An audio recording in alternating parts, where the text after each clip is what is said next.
वासुदेवाय। अथ षोडशोऽध्यायः। श्रीभगवानुवाच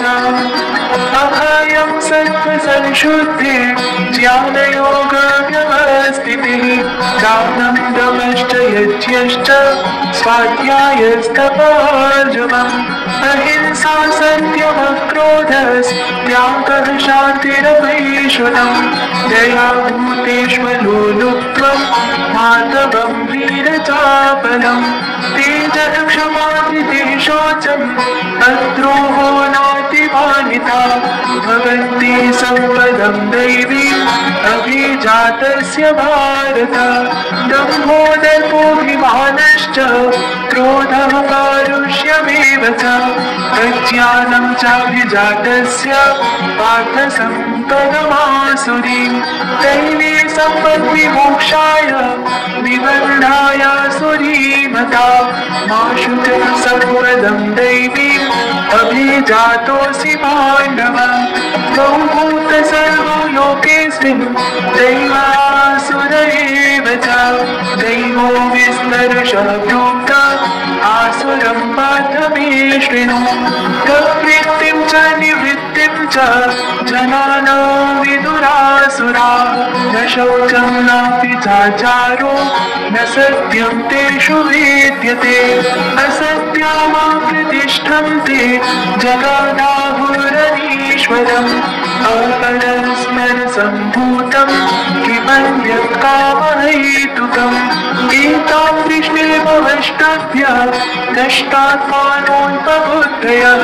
प्रभवन्त्युग्रकर्माणः क्षयाय जगतो हिताः काममाश्रित्य दुष्पूरं दम्भमानमदान्विताः मोहात् गृहीत्वा सद्ग्रामान् प्रवर्तन्ते शुचिव्रताः चिन्तामातरिमेयां च प्रलयान्तामुपाश्रिताः कामोपभोगपरमा एतावदिति निश्चिताः आशापाशशतैर्बद्धाः कामक्रोधपरायणाः ईहन्ति कामभोगार्थम् अन्यायेनार्थसञ्चयान् इदमद्य मया लब्धम् इमं प्राप्स्ये मनोरथम् इदमस्तीदमपि मे भविष्यति पुनर्धनम् असौ मया हतः शत्रुर्हनिष्ये चापरानपि ईश्वरोऽहमहं बोधि सिद्धोऽहं बलवान् सुखी आर्योऽपि जनवानस्मि कोऽन्योऽस्ति सदृशो मया यक्ष्ये दास्यामि मोदिष्य इत्यज्ञानविमोहिता अनेकचित्तविभ्रान्ता मोहजालसमावृता प्रसक्ता कामभोगेषु पतन्ति नरकेषु च आत्मसम्भाविता स्तब्धा धनमानमदान्विता यजन्ते नाम यज्ञैस्ते दम्भेनाविधिपूर्वकम् अहङ्कारं बलं दर्पं कामं क्रोधं च संश्रिता मामात्मपरदेहेषु प्रद्विषन्तोऽभ्यसूयता दानवं विशतः क्रूरान् संसारेषु नराधमान् क्षिपाम्यतस्रमशोभान् आसुरीष्वेव योनिषु आसुरीं योनिमापन्ना मूढा जन्मनि जन्मनि